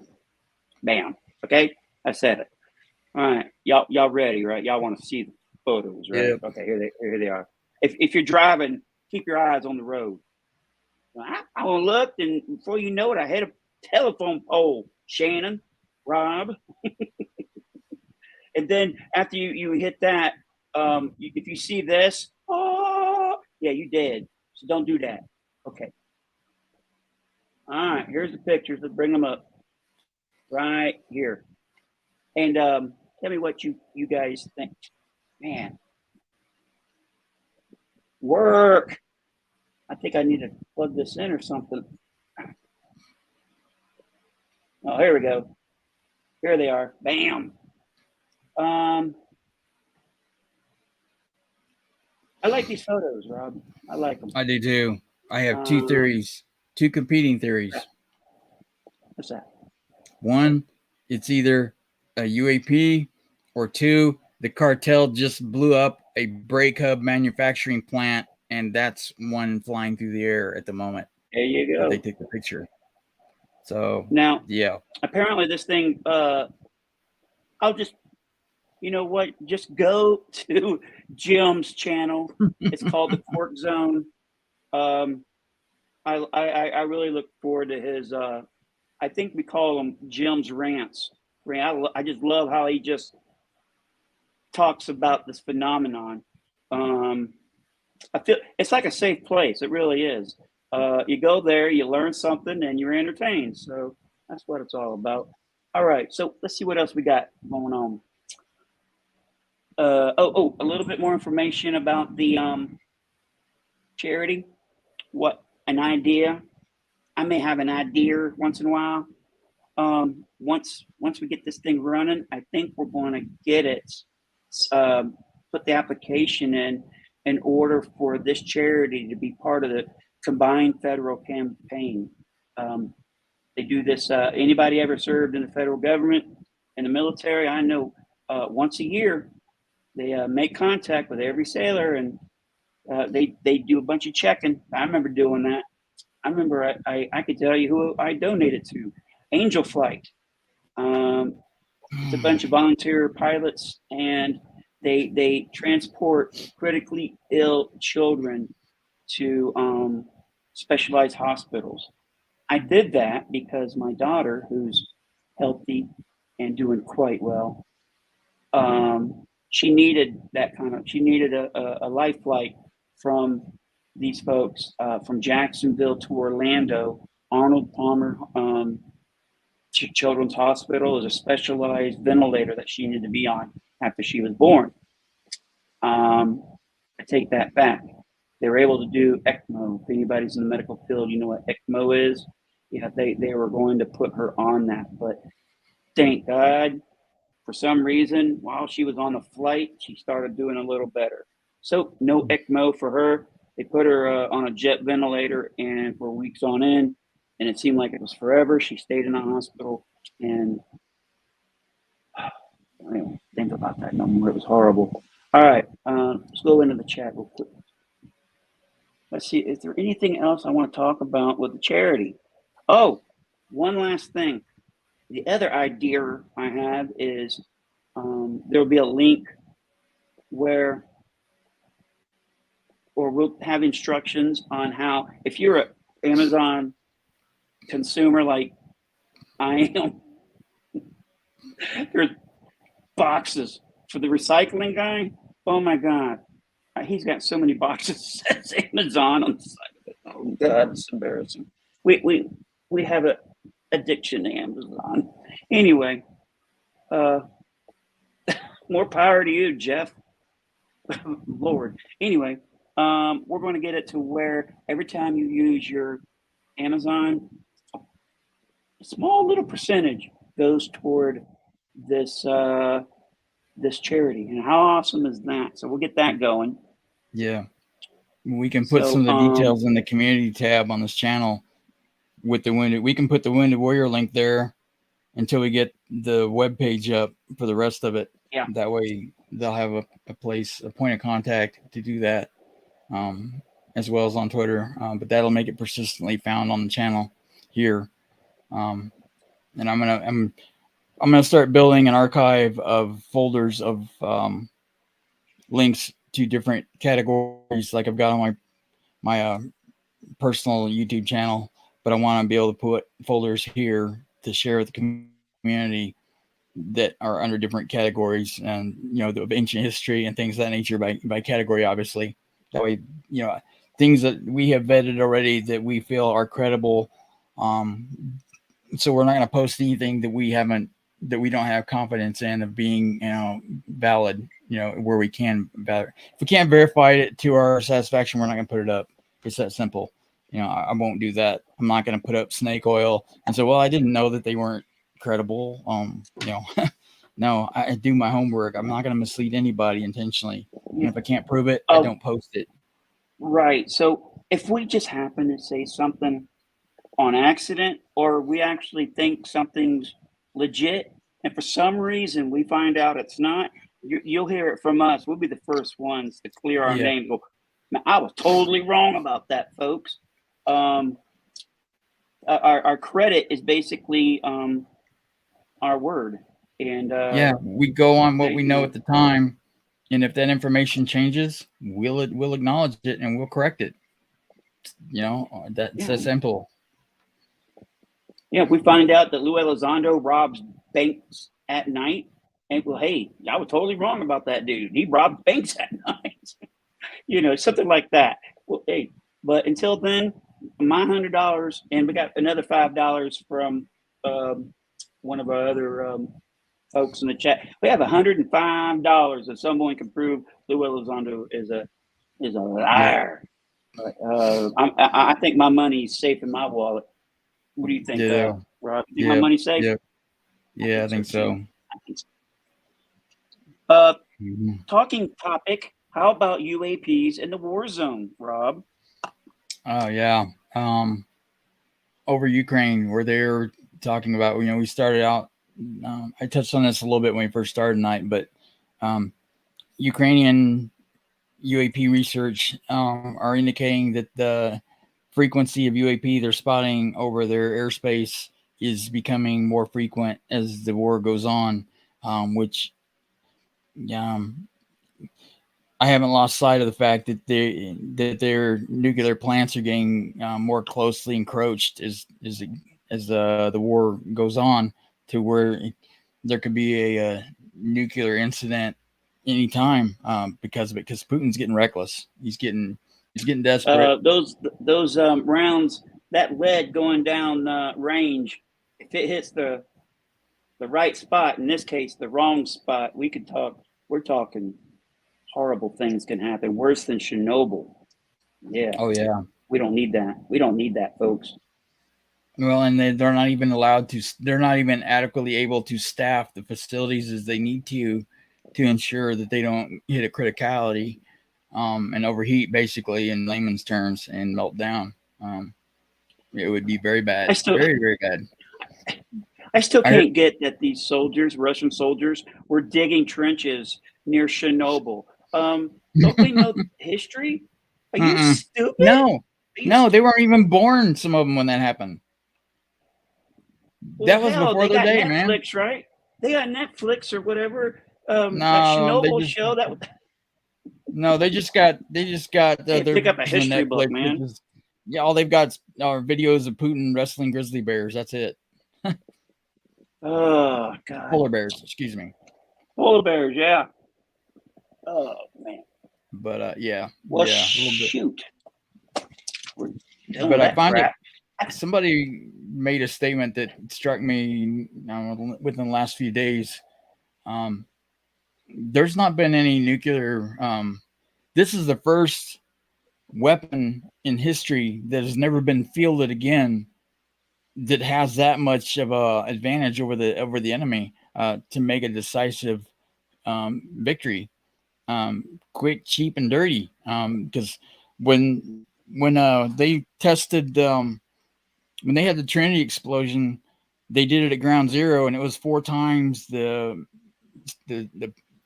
calculated strength was 4 times what they thought it would be, especially ground level with radiation doses and the blast pattern. So they recalibrated the bomb to go off. I think it's 2,000 feet above the target, instead of it on the ground. So it minimized the amount of radiation, because what they're going after was heat and blast damage, not radiation damage. So they mitigated the radiation output by detonating it higher above the target. But it's never been used again on any battlefield. Not even an EMP burst that would be high up in the atmosphere, that would have virtually no radiation fallout on the populace, on life below it, or even in, planetary, in the winds.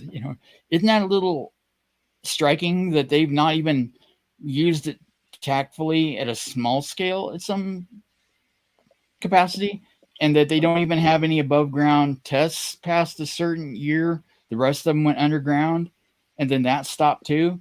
Because you gotta think, if these non-human intelligences, if they are existing underground, or some of them in another dimension or at a scale below us, when we're putting these things down underground, if they're, we could potentially be blowing them up down there. And if we're detonating it in the atmosphere and they are in the quantum realm in another dimension, we could be shredding their local environment with that. We don't know the kinds of damage that we're creating to other structures that we don't understand are even there. And it just, I think it was Ross Coulthart maybe that brought this up recently. Isn't it odd that they haven't, or maybe it was Gary Nolan. This is the first weapon of such dominating power on a battle space that hasn't been manipulated the hell out of in the history of humanity. It's weird that I mean, yeah, granted, there was mutually assured destruction of all out nuclear war, but why hasn't a rogue state, attempted to bomb another state? Say like with Russia, why haven't they used a really small nuke or something to get a tactical advantage, but if they know it still wouldn't trigger an all out nuclear war, or that there are other states that do have nukes wouldn't nuke them back because they nuked the non-nuke nation? It's just odd that hasn't been used. It's almost like the governments know something that the people don't. Yeah. Maybe they know more than what they can tell us, and they are not unleashing that beast. Yeah. One of the last ports that I pulled into before I retired from the Navy, it was back in 2009. Actually, we pulled into Ukraine. Totally love being westernized. They do. They like having their independence from the Soviet Union back then. And if you guys know your history, you know we made a promise to Ukraine. And I don't know if we kept that promise. And that promise is Ukraine. If you give us, if you we come up with a plan, we're going to get rid of your nukes. We'll protect you. You don't need those, right? We'll protect you. And I don't think we really. I know we've done some things behind. I'm assuming here. I don't know anything. I'm just sitting in this chair all day. I'm sure we've given them some intelligence. We've given them some small arms, some grenades, some tank killing weapons. You know what? The intelligence is probably really important, but I don't. It's not like. Yeah. I think they may have thought that it's kind of like they. It's kind of like being protected by NATO. If something happened to them, we would have protected them, and I don't think. My opinion. Yeah, and I don't speak for the government. Yeah, I don't think nuclear, biological, or chemical triggers a multinational. It goes against the. It triggers a response of the global community that gives them the right to come in and just completely kick their ass. If they used, like with Saddam Hussein and them, if they had weapons of mass destruction, like they were using gas on the Kurds and things, that would have allowed the community by treaty to go in and just stomp their guts, because they're using it. But a nation that has nothing else to lose, well, why would they even bother to abide by that? The estimates conservatively have been 15,000 dead on the Russian side, but it could be as high as 50, 60,000. Whatever it's insane. It's not what they're reporting. It's not like their government-controlled media is going to put out the truth, right? Any type. No, it's like 5 to 10 times more. Country. There's 5 to 10 times more casualties, deaths than they are admitting to their own people, and it's very unfortunate how many. They are killing off an entire young generation of Russian and Ukrainian. I mean, the biggest, by far, traumatic casualty in this is the Ukrainian people, the innocent civilians that they've killed by the tens of thousands. We're not going to ever know the totality of how many people actually were killed that were innocent victims in this. It'll be quantified, but the numbers are going to get drowned out in the next news cycle when Kardashians break a heel or some shit. It'll get lost in the news cycle. It's unfortunate. Yeah, I remember when the invasion first hit, there were reports of mobile crematories, so they can hide. Yeah, so they could hide the bodies. Yeah, both their own soldiers and fertilize the countryside as they do it. Yeah, and I think China's doing that with their minorities that they're trying to get rid of too, bringing in. Yeah, they're Muslim. They got them in Muslim Uyghurs, whatever it is. Mm-hmm. They're all like in prison, pretty much. And they're also doing live organ donor harvesting from them. That is disgusting. Yeah.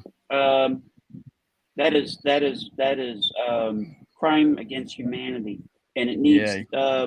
my opinion, it needs to be brought to the surface, folks. But there's just so many things we can reach out for. You want a really good laugh? China in the World Trade Organization they still have privileged status as a developing nation. What the hell is that about? They're the second largest economy in the world, and they are still getting privileged developing nation status discounts. No. That needs to be done away with. But with any socialistic country, you're going to have really poor, and you're going to have really rich. There's going to be a huge gap. People eating bark off trees compared to what the leader of North Korea eats, for instance. That's a whole different kind of country there. Cool. Holy smokes! For somebody who about 5 minutes before we came on, whatever you're going to talk about, I don't have a clue, Rob. I'll BS my way through it. We did quite well. We're at an hour and 56 minutes. We did good, man. Yeah. If anybody has a question, please put it in all caps, and we'll answer your questions now. And then we're going to be hightailing it out of here, and more information about the swag stuff. Yeah, this is my uniform. That's right. After I'm done with the show, I'm going to hang it up, and every time I'm rotating it, right? Yeah. It smells, man. Okay, I got to wash it. So I'll rotate it, and the hat, it won't have any sweat on it. I won't take it to Disney. I've got another hat for that, which is really cool. It's got a camera mount on it. I love cameras. I keep buying them. I bought another camera today. What camera did I buy today? I bought the Osmo Action 3. It just came out today. So yeah, they went back to the old the GoPro look. You know, it's better than I just happen to have that camera right here, folks. That's secret. Stand by. Oh, there it is. It's over here. I knew I wasn't lying. This was, in my opinion, it's unique. It's a horrible design. This is the Osmo Action 2. Right? It had some really neat concepts to it. You can record. I like the weight of this thing. It's light, right? 120 frames a second, 4K. So instead of like the drone I have, instead of like getting a different drone, I stick this thing on the bottom, right? So I get better video. Don't have to update my drone then. So yeah, I'm glad this design is done and over with. This is waterproof. This is not. That's all you need to know. But if you want to check it out, go to just put in DJI Action 3 and you'll see a video about it. And as soon as it comes in, of course, I'm going to be talking about the camera. I just haven't broke the news to my wife yet. We can. Hope she's not listening. We can create a folder.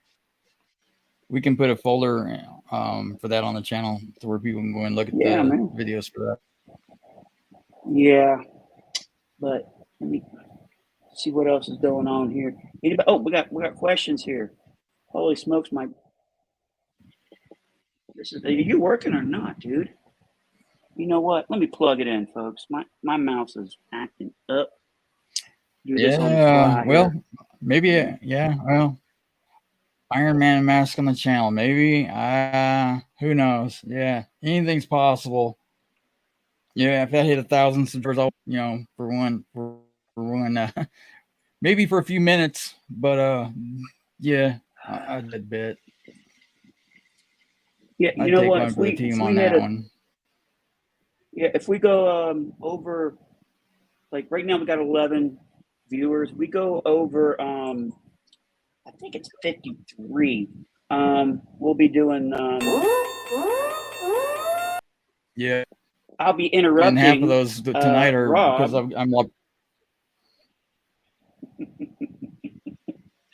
All right, so I probably have because I got to show you, Jesse. There we go. half of our viewers my are God, probably my my mouse works. different devices subscribed. Yeah. Hey, Cliff C, I can't see that right now, but we'll take a look at it after the show. Just make sure. Hey, knock on wood, we haven't had any porn bots hit us up tonight. But then again, the show's not over with. Is Rob ever going to wear it? Well, his yeah. Yeah, that's what I was just saying. That's what you were talking about. If we hit 100,000, I was wondering what you were talking about. Subs, There you go. Hashtag Rob Start. Oh, yeah. Man. Oh, that's awesome. But what are you doing tomorrow, Rob? What's going on? I have to drive to the doctor about 2 hours away tomorrow, so I'm going to call it a night soon. I am starting to hurt like a big dog, and I don't like it. Thank you, Invisible Tracker. I'm glad all of you are here, and it definitely appreciate each and every one of you. Thank you very much for being here and putting up with us and having the patience to hang out with us for a couple hours. Really appreciate it sincerely. But just remember, you gotta good night soon because I don't want. You got to look at everyone's business model. What's our business model, Rob?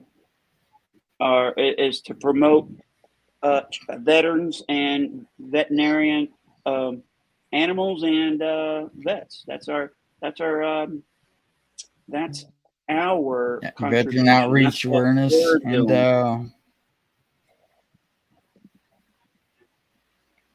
like if Tony Stark's my hero. Like if we had a super chat. You know, if we didn't, I probably wouldn't tell Rob. I'd probably tell Rob that that $20 super chat. I'd probably just tell you, Rob, only getting like 10 cents out of that. The rest of that just goes. Don't worry about that, man. Don't worry. Okay. We appreciate. Oh, thank you so much. Yeah, we're It's one of the reasons why we do what we do. Yeah. How do we remain so humble, Rob? And I read your comments. And by the way, we've been receiving your emails. I finally gave Rob the password and the account on Gmail so he can check because I forget to check. And we have emails, and a couple of them were some videos that were sent. I'll tell you what I'll do. I'm going to download those videos, and I'm going to explain that they're not UFOs. They're air traffic, and I'll tell you why they're air traffic. You can zoom in a little bit, and I could just show you. But we're not here to make you feel uncomfortable or, man, I shouldn't have done that. If you got a video, send it to us. We'll give you an honest opinion. There's nothing more in this world that I want right now is some good evidence. Y'all feel me on that, right? If it's a something I can explain, if it has two wings, a rudder, if it has controlled surfaces, it's probably an aircraft. But we're not here to make fun of you guys. We want to see those videos, so hook us up. Hey, you know what, Ron? Somebody wanted to see it. Yeah. What they have to do is give us a super chat, and then you would put it on. So don't put it on, Rob, until we're monetized, and then we'll start pimping each other out, man. Like you want to see Rob put and we'll just see where it goes from there. And a pink tutu. That's what we're going to see Rob in. Night, dude, tutu. I am hurting. All right. Nope. All right, here we go. All right. Any last words, Rob? Oh God, you frozen, Rob. Sick of working me, man. You're frozen. All right. That's it. That's it. God bless. I'll take care, all right? Yep. Nothing but love for you. Nothing but love for you. You think they have any clue what's about to happen to him? Oh, not a chance in hell. Good night.